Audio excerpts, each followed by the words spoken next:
How's it going, everybody? Gamma Fighter here, coming at you with another Sylvaneth video. This time I wanted to do a deep dive into the numbers from the War Scrolls to kind of explain my reasoning behind why I rate the War Scrolls the way that I do and how I consider them and think about them. So we're going to start with the durability overall, and I've highlighted in green the units that I consider more towards the anvil type of durability. I included Durthu in that, even though I think of him more as a hammer type of unit, but he has the same defensive profile. So then the Dryads are an exception too. I have them in green, but they're really more of a tar pit, and we're going to talk about their value a little bit later on. In yellow, I've got the units that I think of as more of hammers and sort of the premier hammers of the army, and but they are quite defensible in their own right. So I've included them in yellow. The difference, the real big difference is like you may notice that the Kurnoth Hunters have three models at 5 health each, so that's a total of 15 health for the unit, compared to say a Tree Lord, which has 14 health. The Kurnoth Hunters actually have more health. The difference is that it's spread across three bodies. And so if the Kurnoth Hunter unit, you loses 5 health, they lose a model, and then it's really hard to get that model back. As far as I know, the only way is through rally. And that's actually pretty low odds, even if you can give them, the bonus rally from the Revenant Seekers. So it's a lot harder for them to recover that health. It's in stages, it's in steps. Whereas the Tree Lord, it's all just one big block. The Tree Lord can bracket, but they're not going to lose that much damage compared to the Kurnoth Hunters. If they lose just 5 health, they're going to lose a third of their damage, whereas the Tree Lord doesn't lose damage until they've lost 10 health. And then it's also a lot easier to just refill that back up with just the native healing that's available in the faction. In addition to the rally dice, if yeah, it makes the rally more effective as well because you don't have to worry about how much damage is allocated that falls short of like the missing a model and that type of thing. So it just feels that way. Also, except for Durthu, these models you really are going to play them as an anvil role, or at least I feel like they're meant to be played as an anvil role. Um, and as I discussed, if you're going to build around Alariel, you're going to want her front and center and being sort of the focus of the enemy army. Maybe not necessarily throwing her away type of thing, but she's going to probably be the most defensive. I mean, she has the highest effective health out of the box in the whole army, so she's going to be the most defensive unit. And so you may want to use her as an anvil probably, and have the other units be sort of hammers working with her to take out key targets. So with that in mind, let's see what else. Oh, I do have the ward save. So there's some conditional wards here. The Kurnoth Hunters can get, but not always. Lady of Vines has the spell. So I've highlighted those in yellow. We'll take a look at those in a little bit. And then a 7 for a ward save. For the purpose of calculating it, it's the same as having no ward save. So you can see if I go up to 8, which obviously is not possible, it's going to lower the effective health, where at a 7 ward save, it's going to be as though they have no ward save. And then also just in terms of effective health, the this is taking a look at, yeah, there's 14 life, but you're going to be saving some of those damage rolls that get through to you. So it increases the effectiveness of the health. Of course, when you go against enemies with higher rend, it's going to lower the effective health. But this is mostly meant to be a relative comparison. I am going to peek a little bit outside of the army for part of this, look at another faction as a comparison. But for the most part, this is meant to be an internal look. I've also made the choice to not represent the hammer units as reinforced uh, for the purposes of durability. And that is to sort of represent the fact that every time you take 5 health or 5 damage, you lose 5 health, you're losing a model. And sort of look at them at their base level.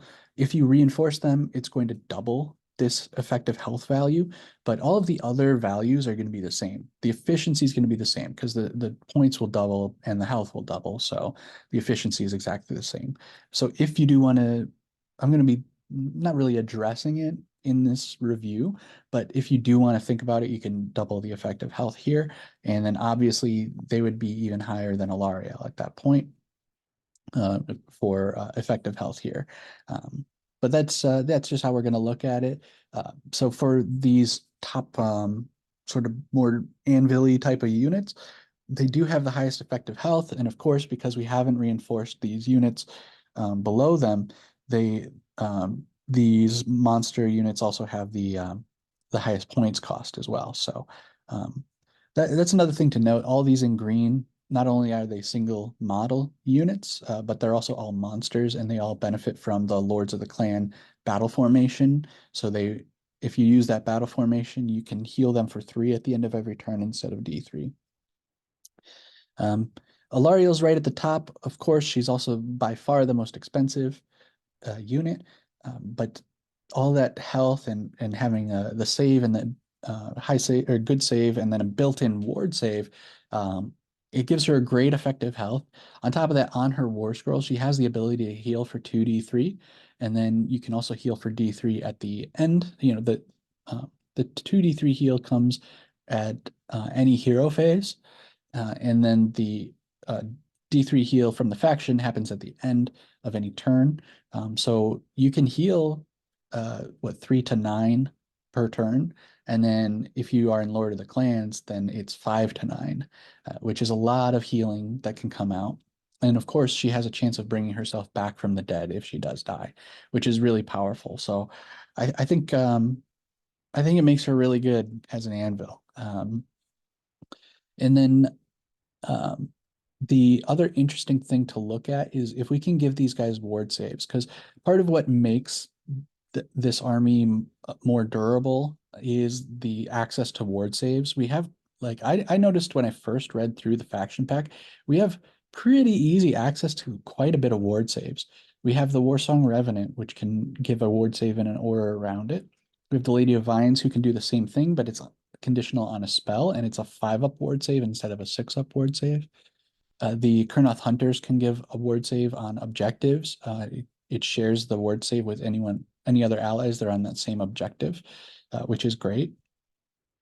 And then even the Spite Swarm Hive can grant a 6-up ward save to 1 unit per turn. I still don't think that makes it worth bringing, but if you do happen to bring it anyways, you may as well use it. Yeah. So it's not a ton of ways, but it seems like quite a bit. I mean, I'm not super familiar with every faction, but just the idea that we can take 14 health points that has a 3-up save and give it a 5-up ward save, like it seems pretty strong. And so we can take a look at the effect here. I'll show it on all these Tree Lord models that have the same defensive profile. And we can look at it when they have no ward save, a 6-up ward save, and a 5-up ward save. The going from a no ward save to a 6-up ward save, you give them 8 effective health. That's pretty strong. That's like a 20% increase almost right there. And then going from a 6-up ward save to a 5-up ward save, you have 63. So that increases from no ward save to a 5-up ward save. That gives you a 50% additional extra health. That's really powerful. And that's stuff it's not affected by rend.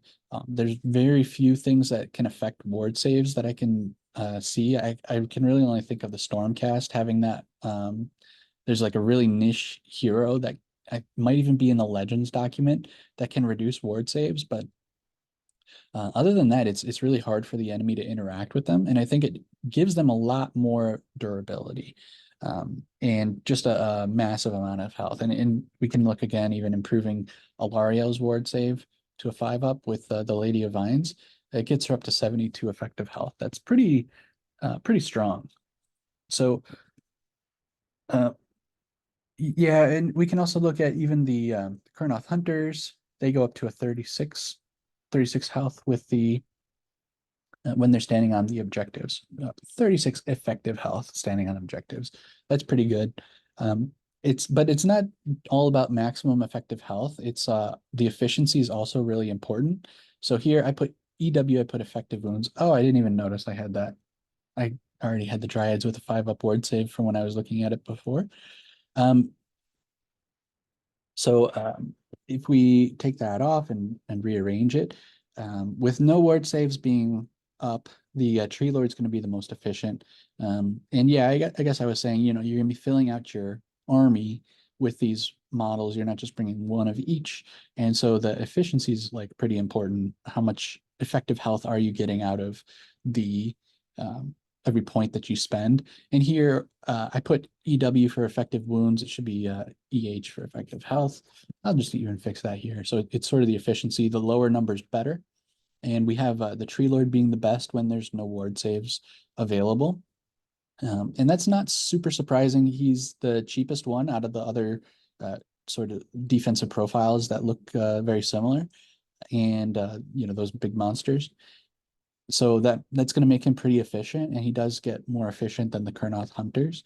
The Kurnoth Hunters, when they can be standing on objectives, they do get more efficient than the Tree Lord. So that's nice. Of course, the Kurnoth Hunters with swords cost more, and so they're going to be a little bit less effective. Now, this is where I do just want to peek out at the another faction for like how efficient that they are, because this is all internal, but still, even the Tree Lord, it doesn't even compare to the Slaves to Darkness. So, for example, the Slaves to Darkness, the Chaos Warriors are 3.33 points per effective wound. That's almost half, like almost twice as effective. Not quite, but efficient, much, much more efficient than even the best that the Sylvaneth have to offer. And the Chaos Knights are about 4.16. Chaos Chosen are about 5.55. Abraxia is about 5.7. And then once you get to like Varangard, their efficiency is about 6.9. And so that's without doing anything, without any bonuses, and they can be marked Nurgle, which can make them even tankier and stuff. So the Sylvaneth compared to like Slaves to Darkness, really heavy like Warriors of Chaos type units, they're just not nearly as efficient. And I think that's why I place so much emphasis on these wards and getting these wards in. So if we do add the wards on, and let's just take a look at everything with some wards up. It really helps out, and even going down to the other like Tree Lord models and things like that. This really improves their efficiency. Now the Kurnoth Hunters are more on par with like the Chaos Chosen, and even better than like Abraxia and that kind of thing. So that really makes a significant improvement towards that efficiency that we're looking at. And then with the Lady of Vines, if she can get her Warscroll spell off and give them a 5-up ward save, now we're talking. Like now we're getting down to really good numbers. And in terms of efficiency, still not as good as Chaos Warriors, but more like, the Tree Lord is on par with like the Chaos Knights, which are a really, really good like Tar Pit or Anvil type unit. So that 5-up board's a big help. It's not super reliable, but this is why I rate it so high, is because it can help the Sylvaneth to be able to compete in terms of other armies when it comes to efficiency. Let's see. I think that's about all that's really all that interesting to look into. Yeah, we can see that the things like Draika and the Lady of Vines, these sort of medium power heroes, they still don't get all that efficient. We don't really need to look at stuff like the Tree Revenants and things like that. The Warsong Revenant is really inefficient, so you do really need to protect it. The only other thing I really want to talk about here for durability, which is kind of a big topic though, is that the Dryads are pretty respectable in terms of efficiency. And this doesn't even account for them being -1 to hit and -1 to wound. when they're near an awakened wildwood. If they're wholly within 6 inches, the enemy has a harder time hitting them. This is also relevant for the Lady of Vines, her rampage giving -1 to hit and to one enemy unit, and then the Tree Lords rampage giving -1 to wound to one enemy unit. So that's a bit of a dive into itself.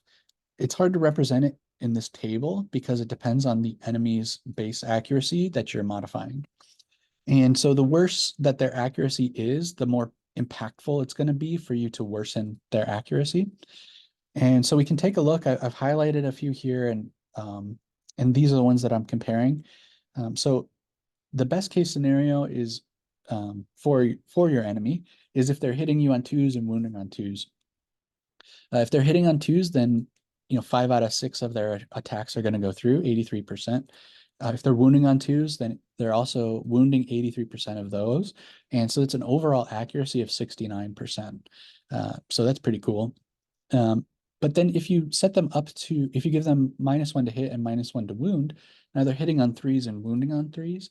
And that's an overall accuracy of 44%. That's a 36% damage decrease, which is actually pretty significant considering there's not a ton of units that are getting down to 2s and 2s.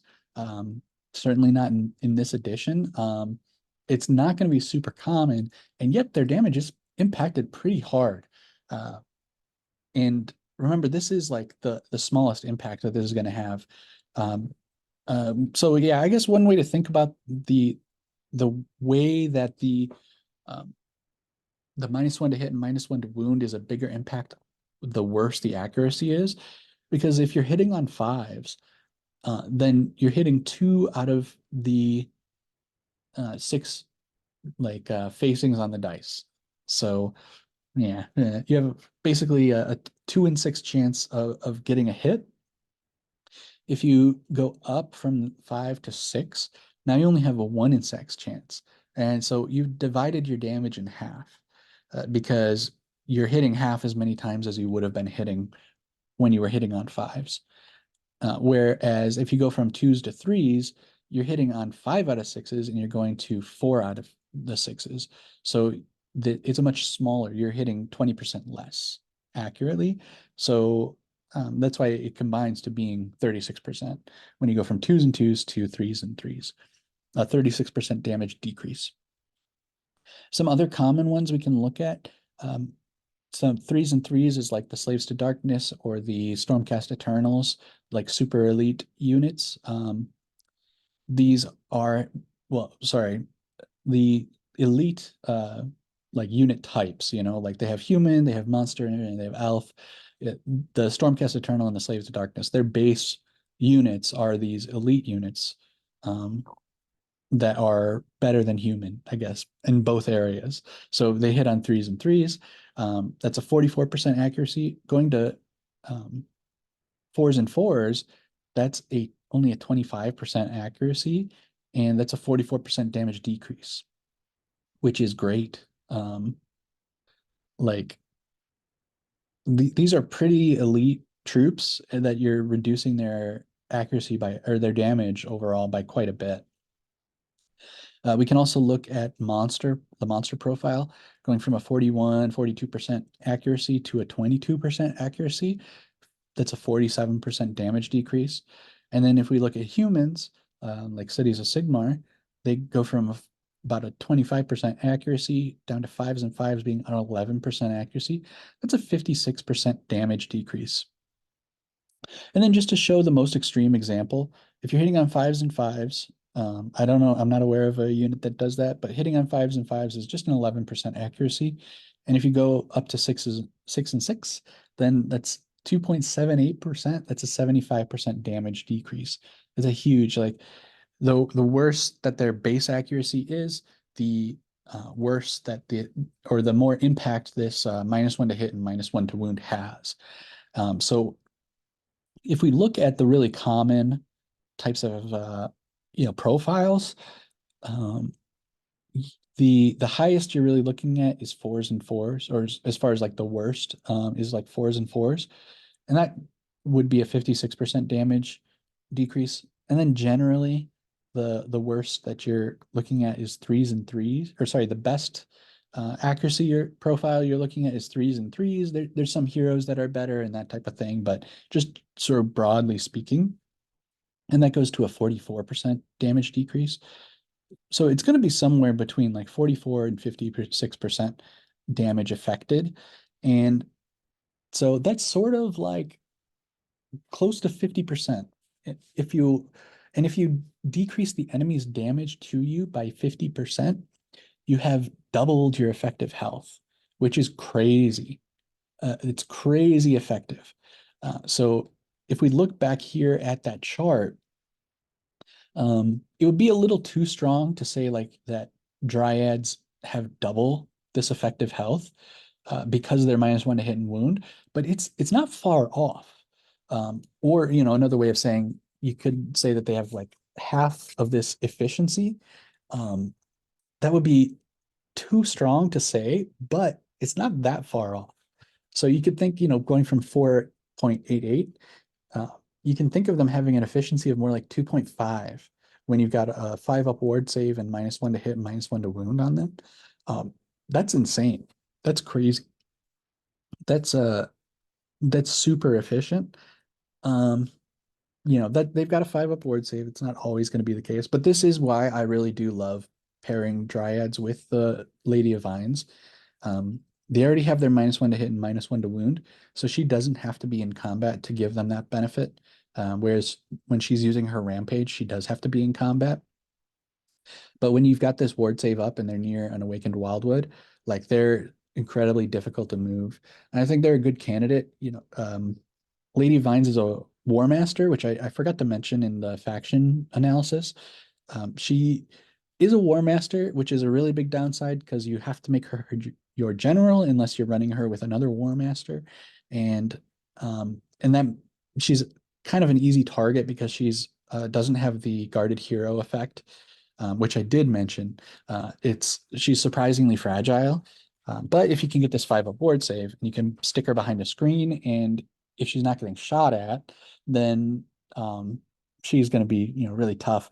But if you are going to run her as your general, you could put the dryads in her regiment, and your enemy might try to target the dryads and think that they're going to get an easy battle tactic for slaying an enemy unit or slaying a unit in your general's regiment, and they might just bounce like right off of this thing and like not be able to lift it. And they might even just take away like 5 models. Like it's surprisingly durable, these dryads. And then of course, like if you can get the Lady Vines in with the Tree Lord and they both get their rampages off and the enemy's -1 to hit, -1 to wound, that Tree Lord's at like a 2 effective efficiency, 2 points per effective health. Like that's crazy. It's gonna be a bit more. It's gonna be like 2.2, 2.3 or something like that. But that's still so low on such a big body. Of course, I already did mention in the faction analysis that the downside of that is if you're doing that, then your enemy's fighting the Lady of Vines. They're not going to bother with the Tree Lord because it's just so durable. The Lady of Vines has a lot of value and a lot less health. But yeah, even she would get down to being around 4 efficiency. That's really good still. That's like Chaos Knights level. That's great. Um, and then of course that is contingent on her getting the rampage off, the Tree Lord getting the rampage off, and having the ward spell up. So it's not going to happen all the time, but just that really shows the impact that the ward save has on durability. This is why I really rate stuff like these wards really highly, and I think that you're generally going to want to have wards available. The Kurnoth hunters can get them on their war scroll, but it's only when they're on objectives, and they do get to share it with allies that are on the same objective too. But it's not going to be on all the time. I really do like having Warsong Revenant or having the Lady of Vines in an army, and the Lady of Vines having all the other utility too. That's why I rate her so highly. It just has an impact. And without the ward saves, the durability is just not there, to be able to go like toe to toe to compete with something like the Slaves to Darkness, which, granted, those are really elite units and really defensive and things like that. But um, it the ward saves can really take these hammer units to the next level. They're pretty durable. I wish they still had the 3-up save, but like armor save, but they're pretty durable, and then the ward save just makes it so much harder to remove them.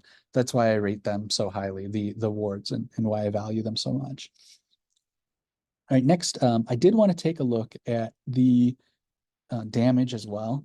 This is, quite a bit more complicated to look at. And actually, I was going to hide the efficiency columns here just for simplicity's sake. Um, but yeah, just to explain what we're going to be looking at here. On the left, I've hidden some of the calculations, but I am showing their to hit roll, their to wound roll, and their damage attribute and their rend. I've also shown the calculation for the average base damage if they're hitting on average, and then any mortals that they might have. So a couple things to point out. The units that are in green, I have highlighted in green the ones that I consider to be the better damage units for the army. The ones in yellow are the ones that I sort of ranked as middling. Um, they have their uses, but they're a little more niche. The orange ones are the ones that you're really not taking for the damage, but we do want to take a look at their damage and why they aren't the units that you should bring if you're going for damage. And then the ones in red, they're really just not meant to do damage. That's not their role. So it's not really worth taking a look at their damage, but it is useful to see the relative rankings for some of the other colors compared to them. Also in the points number, I have color coded these to be pairs that I want to look at later. And you can keep an eye on them as I'm going through these, but things that are good comparisons. So Kurnoth Hunters with great swords and Spite Revenants. I put the wrong number here, and you'll see why in a little bit. A reinforced unit of Spite Revenants costs the same as an unreinforced unit of Kurnoth Great Swords. So and the revenants don't have any utility outside of being a hammer. Um, I mean, unless you count being a chaff screen, but in that case, the Kurnoth Hunters are a bit more durable anyways. So it's not a good comparison that you want to make if you're rooting for the Spite Revenants. But if we're going to look at them in terms of being a pure hammer, it is a useful comparison because of the points cost being pretty much the same or being so comparable. The ones in this teal color here, these are both the dedicated shooting units in the army. The ones in yellow, these are two of these sort of middle power heroes. And I think they're interesting to compare because they're close to the same points value. And the Lady of Vines is more built around her utility, I feel. Whereas Draika, as we looked at the Warscroll, her utility is just not there by comparison, and she's going to rely much more on her damage. So as I said in the Warscroll review or analysis, she does have quite a bit more damage than the Lady of Vines, but I don't think it's enough to justify her points cost currently, or to justify taking her at this time. And then Alariel is about twice as much as Balthanos, and they both have sort of this build around utility. So I think they're a helpful comparison as well. So I do just want to start by taking a look at the raw damage, and we'll start from a 6-up enemy save. Oh yeah, there is one more thing. I have some conditionals on here. The Spite Rider Lancers, I gave them the 2 damage on the charge. Any like mounts or additional attacks I've included hidden here, just to make the view cleaner on the screen. But I've given the Spite Rider Lancers 2 damage on the charge because you do want to use them to be charging. Their damage is just half as much if they're not charging. And so it's worth it to consider like, hey, this is a weakness of the unit in that they're not always at this double damage. But it's cumbersome to try and look at them both at the same time on the chart. So I didn't want to just include it as a separate line item. But yeah, we're looking at the Spite Rider Lancers in best case scenario. There's not really much else that I have to do that for. For Drika, she can add 10 attacks to either her shooting or her melee that has the same profile. I chose the shooting or whatever. I mean, it doesn't matter either way. I chose one of them, and then the other one, which I've hidden here, I set it at 10. So, I'm not overestimating her damage there. And then the Kurnoth Hunters, the Great Swords and the Scythes, they get charge mortals. The Great Swords get it for when they charge, and the Kurnoth Scythes get it for when they are charged. I haven't included that up here, but it comes out to, for a reinforced unit, to being about 4 mortal damage on average. So if I were to add that in, it would increase their damage by even more. And it's something to really keep in mind because they do a lot of damage as is, like they don't need any help. So with all that being said, if we start at the 6-up save, we do see here that we've got my green guys are on top. And with the 6-up, we're mostly looking at volume. And Alariel is next, which is pretty respectable. Obviously, she costs a lot more than the others, but she is a hero, and they don't tend to coast on their damage.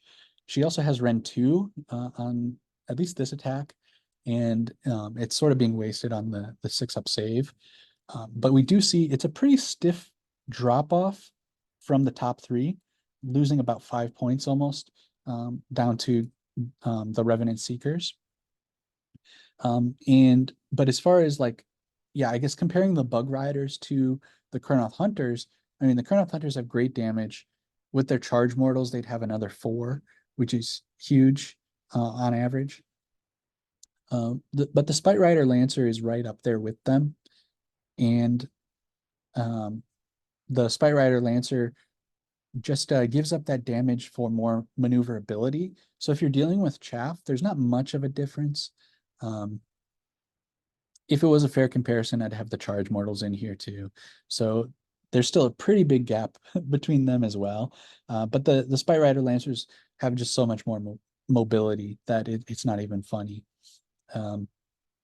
But yeah, this is all pretty much what you would expect. Lady of Vines right here at the bottom, just above the stuff that's not even meant to do damage, although there is a pretty big drop off for her as well. Another notable drop off between Spirit of Dirthu and Drika. And you see, like, that's why he's green and she's orange, really. That's kind of what I'm thinking. And with 20 attacks, you would think like she's meant to be volume between her shooting and her melee. She's got 30 attacks there. She also has talons and stuff too, but just thinking of those 2 profiles, those are like high volume. So you'd think they would do good against 6-up saves, but they just don't because they're hitting on 4s and 4s. It's just so bad. It's just bad. I used to love Drika, and now I'm just kind of disappointed with her currently. Another notable thing is that the Kurnoth Hunters and the Gossamet Archers are doing pretty good here. They're much further down than the other like hammer units, but they're also ranged units. They're dedicated to being ranged units. And so so it's pretty respectable. There is an interesting comparison, when I'm calling the Kurnoth Hunters as like the hammer units and Drika as an orange, not good enough unit.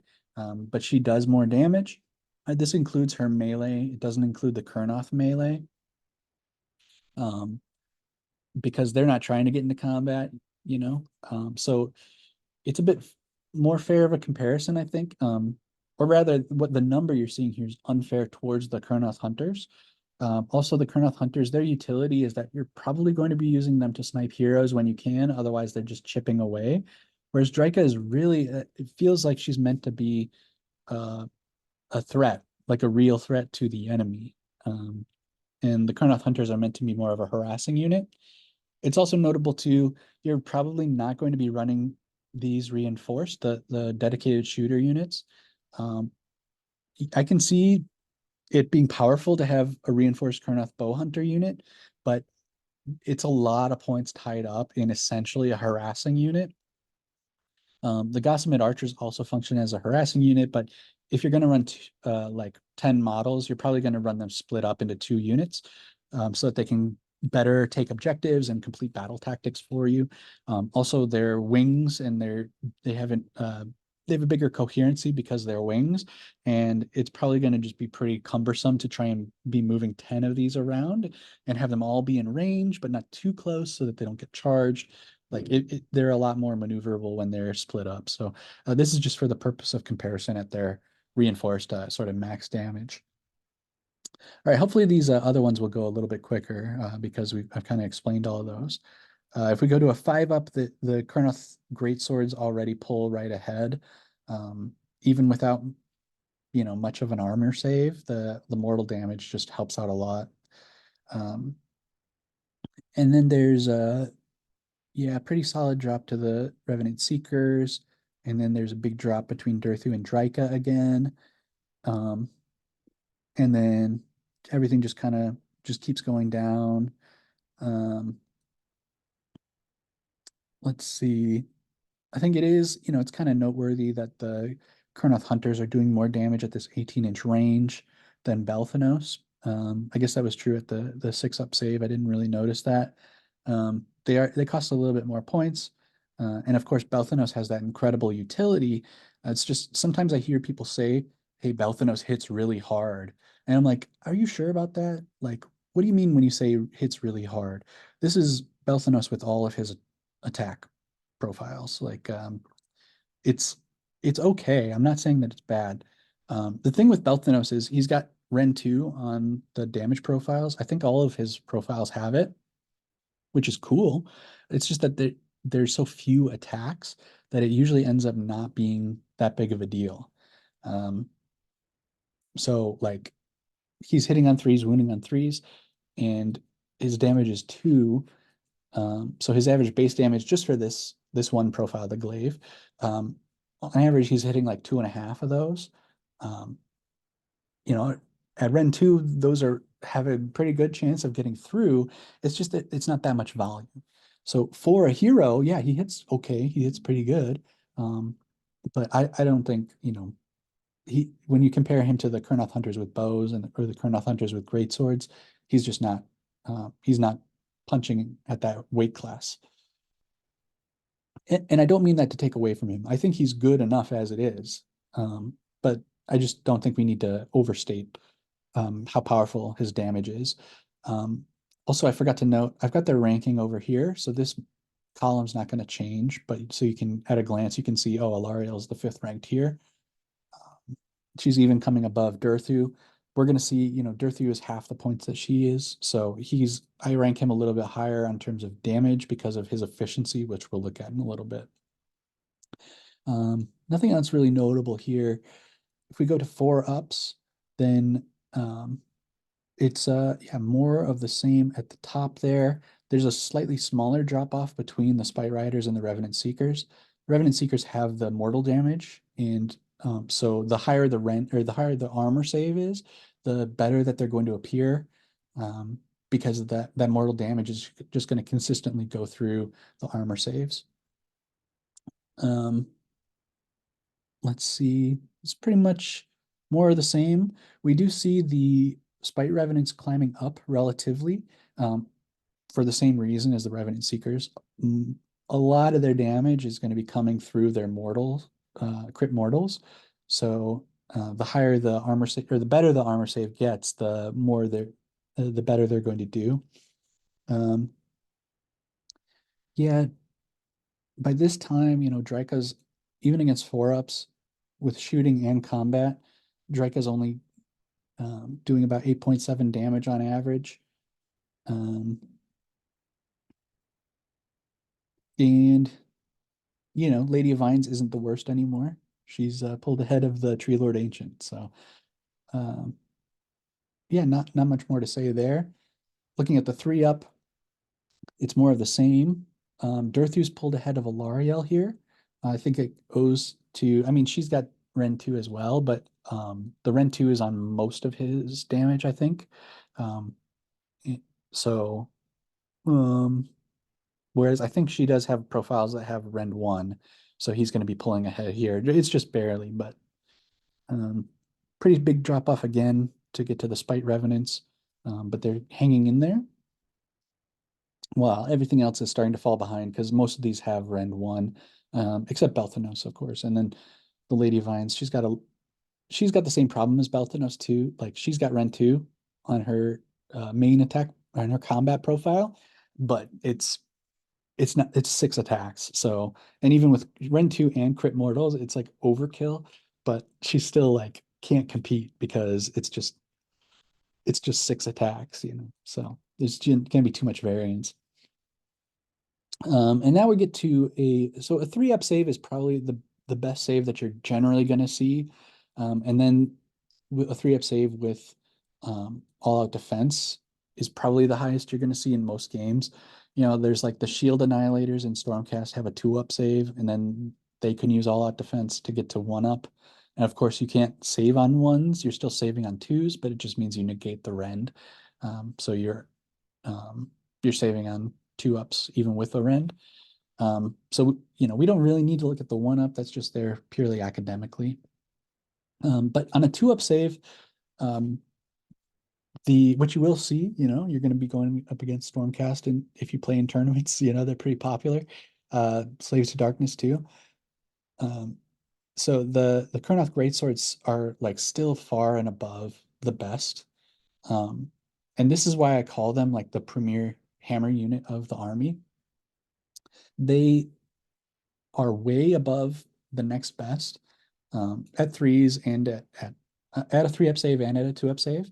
And this isn't even counting the average 4 mortal damage you're going to get when they charge in. So um, that's why I didn't include it here, is like because you don't really need to include it. Like that's just bonus. Like they're still doing a ton of damage against a 2-up save.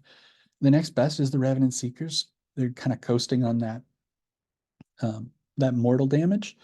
Um, and everything else, yeah, pretty much what you would expect. Belthanos, like Durthu's doing good because of the 2 rend. Alariel's hanging in there because of her 2 rend. Belthanos and Lady of Vines are kind of climbing a little bit relative because of the 2 rend. Um, yeah, pretty much what you would expect here. Um, then we've got, just to look at the 1-up save.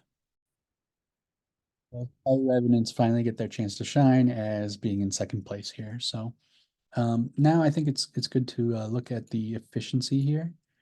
Um, so yeah, I do. I have to zoom out a bit, but so here, if the lower number is going to be better, and this should go by a bit quicker here. Kernel sides are a bit cheaper, and they outdo the damage of the swords here, so they are going to be more efficient. So the efficiency number is going to be to the right of the damage number for that armor save. Um, but it pretty much will follow the same line. One notable exception is the Spite Revenants are going to be pretty high um, compared to like how low they have been on the damage overall. And where Durthu was kind of hanging there just below or just above Alariel, now Alariel's way at the bottom, Belthanos is way at the bottom, the Kurnoth bows are way at the bottom. Lady of Vines isn't the very bottom anymore. Um, so yeah, we'll go briefly through the different armor saves. So this is for a 5-up. Um, the great swords are already rising to the top here, and most of these numbers are pretty close. Um, Looking for any notable exceptions. Oh, the Gossamed archers. I did mention in the analysis that like they're just so cheap now that they only cost 10 more than a tree revenant, and they have a different kind of mobility than the tree revenant, but they also can do a little bit of damage, and it's actually pretty efficient. So I do after looking at the damage numbers, I do like the Gossamed archers quite a bit. Yeah, having said that, Drika is right below them. That's true. She doesn't have quite the mobility that they do. She can't fly. But anyways. Uh, y- yeah, for shooting, Okay, fine. I guess I'm thinking like, oh man, am I being too harsh on Drika? But not really, because this damage is all of her damage. The efficiency is calculated based on all of her damage and um, not just her shooting. So the Gossamet archers, it's just their shooting. Um, yeah, it's pretty much like what you would expect. I mean, I guess the Dryads are a little bit higher for efficiency and the Tree Revenants too than I would expect. It is a handy comparison to see like, yeah, the Lady of Vines isn't even as efficient in terms of damage as Dryads. The Tree Lord Ancient is below Tree Revenants for efficiency. Um, so, that's why I say like the Tree Lord and the Tree Lord Ancient, like you're not bringing them for the damage. They're mostly used for durability, and then any extra damage that they can do is going to be bonus. Um, not quite to the extent that the Lady of Vines is, but it's just like, especially the Tree Lord Ancient, like it's just not dealing nearly enough damage to justify the points cost. It's got to come from durability and from added utility. All right, against a 4-up save, the Spite Revenants are hanging in there, doing okay. Um, let's see if there's anything notable. Not really. Do have a bunch of these oranges clumped up together here. Then Alariel and Belthanos down. At a 3-up save, the Spite Revenants really jump to the top. Um, so that's pretty good. The Tree Lord hanging in there. Uh, not being too bad, although there's a pretty big drop off between the Revenant Seekers and the Tree Lord. Um, against a 2-up, this is the last one we'll look at for this. Um, yeah, Lady Vines actually catches up a little bit there against 2-ups, so congratulations to her. Again, a huge drop off though after the Spite Rider Lancers. Yeah, the Revenant Seekers take the top spot, or rise above the Spite Rider Lancers. While I generally think the Spite Rider Lancers are a better hammer unit, the Revenant Seekers are capable of putting out more damage, more efficient damage against more damage against a 2-up save. But most of the time, you probably don't want to reinforce the Revenant Seekers. You probably want to bring one unit of unreinforced for the rally support, and the ability to do damage is just kind of a bonus. Although I could see bringing both of them if you really wanted, if you really like Bug Riders, you could bring both and have the Spite Rider Lancers focus on the stuff that's 3-up or 4-up and above, and then the Revenant Seekers focus on the better armor save. So that's a useful comparison there. Um, yeah, and I think the other thing too is the Spirit of Durthu being here, pretty near the top. Let's keep track, because kind of the best way to look at this would be to go through and just kind of highlight one unit and watch as it moves as the efficiency, in terms of efficiency, in terms of raw damage, see how it moves as the values change. But looks like Durthu is the rank 3 against everything except like a 6-up. Yeah, so that's why I value him quite a lot. Really good efficiency. Paired up in that body that's a big anvil, kind of, big body that can absorb all that damage and heal it off. I really like that utility. Also, I didn't mention it in Warscroll analysis. He's not unique. I alluded to it, but he's not unique, so he can bring artifacts and heroic traits and stuff. So that's a really good use for him too. Whereas, like, if you're talking about Lady of Vines, Alariel, Belthanos, they're unique. So even Drika as well. So he's a good candidate for those tools.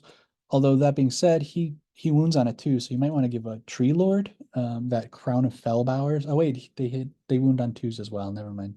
I was gonna say they could use that, but it wouldn't be useful for them. So um, now I think now it's a useful time to look at the different pairs together. If we look at the Kurnoth Hunters with great swords compared to the Spite Revenants, the great swords are outcompeting every single time. So under the armor save number, that's the raw damage, and then to the right of that number is the efficiency.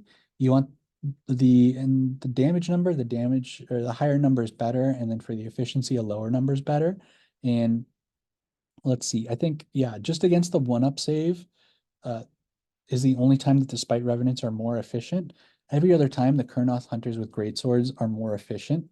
So the argument you could make is like, if Spite Revenants didn't do quite as much damage, um, but they were more efficient, then you could make an argument for them. But right now, a reinforced unit of Spite Revenants costs exactly the same as a non-reinforced unit of Kurnoth Greatswords, and the Spite Revenants are less efficient and they deal less overall damage. I think Spite Revenants need to come down. I think that they were in a good place in third edition when they got their 2-inch damage range or a combat range upgrade so that they could. I mean, it's not an upgrade. It was they changed the Warscroll to be 2 inches. That let them fight reinforced, and then they were also only 80 points, so they were really efficient, and that made them a usable choice because, like I said, they wouldn't do the same amount of damage, but they were pretty efficient at getting through tough armor. But in this case, they're currently just too expensive for them to be useful, in my opinion, um, for the most part. Okay, next, the Lady of Vines against compared to Draika. We can see Draika is on top. Yeah, and I think the whole way through she has more damage, but and it's a pretty strong lead, 4 damage here, just over 3 damage here, just under 3 damage. It kind of the lead kind of lessens as we go, but that's a pretty significant damage advantage that Draika has. But in terms of efficiency, um, she's a, yeah, I mean, I said but it's pretty much the same. Once you get down to a 3-up save, they're about the same in terms of efficiency. And then against like the rare 2-up save, then Lady Vines is going to be a little bit better, a little bit more efficient and stuff. Um, but when you compare their utility, the Lady of Vines, I think, is just has so much more utility that the Draika needs to either be cheaper than the Lady of Vines or her damage needs to go up to justify it. Because this against like really bad armor targets, she does, a couple more points of damage.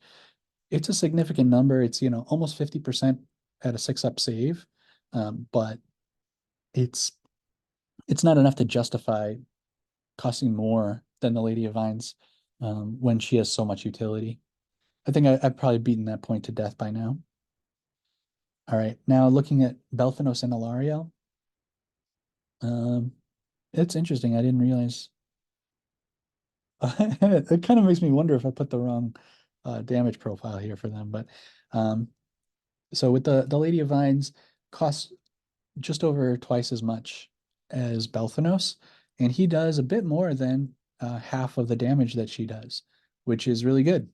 Um, so that's to be commended for Belthanos. I don't think it makes Alariel worse. I think she's just larger than life kind of thing.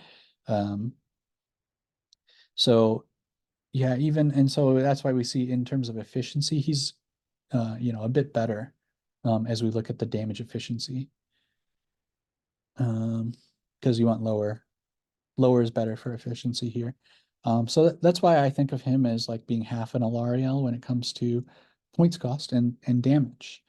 Um, okay, and then finally for the shooting, I was really surprised by this. The Cosmet archers actually can do a lot of damage.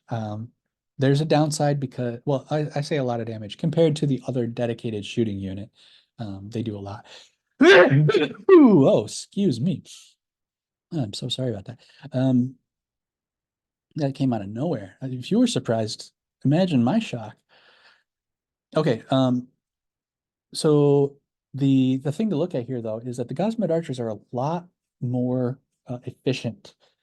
They are, just over half the cost. They're 60% the cost of the Kurnoth bows, but they're doing like pretty close to the same damage and even yeah, they almost catch up against the 2-up and 1-up save. Um, so they're really efficient. The big difference is the Karnath bows, you're bringing them to target heroes specifically, and to shape the way that your enemy is going to approach you and where they're going to be able to put their heroes safely, especially their foot heroes. Um, Other than that, they're just kind of a harassing piece. And the other big difference is that the Kurnoth hunters with great bows have an 18-inch range, and the Gossamed archers have a 12-inch range. There's a big difference between shooting with a 18-inch range and with a 12-inch range. Now, the Gossamed archers do roll, they can move D6 after they shoot, and sometimes that means it's going to be an effective range of 18 inches because they'll be at 12 inches, they'll roll a 6, and then they'll move back 6 inches and they'll be feeling good. But sometimes it's going to be a 13 effective range, and there's going to be things that are going to be able to charge them. So I think that's a advantage that really shouldn't be understated when it comes to the Kurnoth hunters with the bows. But generally, in terms of efficiency, and if you just want as much shooting power as possible, surprisingly, it's actually better to bring more Gossamed archers than it is to bring the Kurnoth hunters with great bows. But again, that's ignoring all the other advantages that they have. So that's it for my like sort of deep dive analysis of the Warscrolls and the numbers behind the Warscrolls. Let me know if I missed anything or if I'm overlooking something. Let me know if you have any thoughts or any questions about this. This is how I'm thinking about using the units. Yeah, let me sort that by color again. I think the Kurnoth hunters, all the Kurnoth hunters, and then all the bug riders and the Spirit of Durthu are the best hammers in the unit, with the great swords being the standout. Um, just far and above all the rest of them. Durthu leaning a bit more into efficiency and durability, and then the bug riders, especially the Spite Rider Lancers, leaning into the mobility. The Kurnoth Scythes and the Revenant Seekers you're using for a little bit more niche situations. They're sacrificing a bit of damage in exchange for some other kind of utility. For Revenant Seekers, it's helpful with healing and doing a little bit more against better armor saves. And the Kurnoth Scythes, their utility is that they want to get charged. And that's about it. Um, they have the anti-charge rend. I mean, that's the other thing I didn't mention now that I think of it. I didn't include any of the anti-X rend on here, which would shift the damage over by 1 in terms of like what armor save you're looking at. So if you're shooting something for the Kurnoth bows, they have anti-hero rend 1. So if you're shooting a hero that has a 3-up save, you'd look at the 4-up save profile to see the actual damage average that you'd be expected to deal to that unit. So um, I didn't bother adding those in. I forgot to mention it, but you'll have to shift it yourself. In your mind, I guess. The Great Sword doesn't have one, but the Scythes do have one against charge. And so if we look at, say, like they get charged by something that has a 3-up save, then the Kurnoth Scythes actually then do compete with the Great Swords. And especially if you look at them both with their mortal damage, then they still have the same average damage. The Kurnoth Great Swords would have to be charging, and then the Scythes would have to be charged. But yeah, they come out to being about the same. And the main reason I rate the Great Swords higher is that it's a hammer and you want your hammer to be charging. But the Scythes, I guess I sort of underplayed their damage. It's still really, really good. It's just it's a more niche situation, right? Um, yeah, and then the 2 dedicated shooting units, they're not nearly as good, but they're shooting, and your shooting is not going to be as good as your combat. Um, yeah, and then the in terms of those are the premier kind of damage hammers for the army. These other ones can be used as for their damage, but that's for Alariel and for Balthanos. That's really shouldn't be the main reason that you want to bring them. If you've got sort of your army built out and you're like, oh, I need a bit more damage, don't just throw Balthanos in there. Like throw Durthu in there instead, and he'll be much better in terms of just damage. Put Belthanos in if you want to be able to give 3 units run in charge every single turn with no range limit. Like that's why you put Belthanos in. And then in terms of durability, we've got the same kind of thing like that. The Tree Lords, the Tree Lord Ancient, the Durthu, the Belthanos, and the Alariel, and then the Dryads, more of a tar pit, but these are sort of the premier anvil units. You really want to give them a ward save to make them as efficient as possible and durable as possible. And then the those hammers that we talked about, they're pretty durable for hammers, but they do still like definitely benefit from the added ward saves that you can give them, and you're just not going to want to use them the same way that you would an anvil. I think in the next video, I do want to show some sample lists that I've put together. I haven't had time to actually play them, so I don't know how effective they are. They're just sort of more of this idea of brainstorming and planning, um, how how it feels like based on the numbers and the war scrolls, how the designer wants us to play the army. And so you'll see a lot of this where like, oh, you've got Kurnoth greatswords in every army. It's like, well, yeah, because they kill, like they blend. I, you need to do damage. So I put them in the army. Like even when I'm trying to be defensive, like they're pretty durable too. And you can uh, maneuver your units around so that you can protect the Kurnoth greatswords. So anyways, all that is to say, um, that's my next plan for my next video. So let me know if you guys have any thoughts, and looking forward to seeing the next one.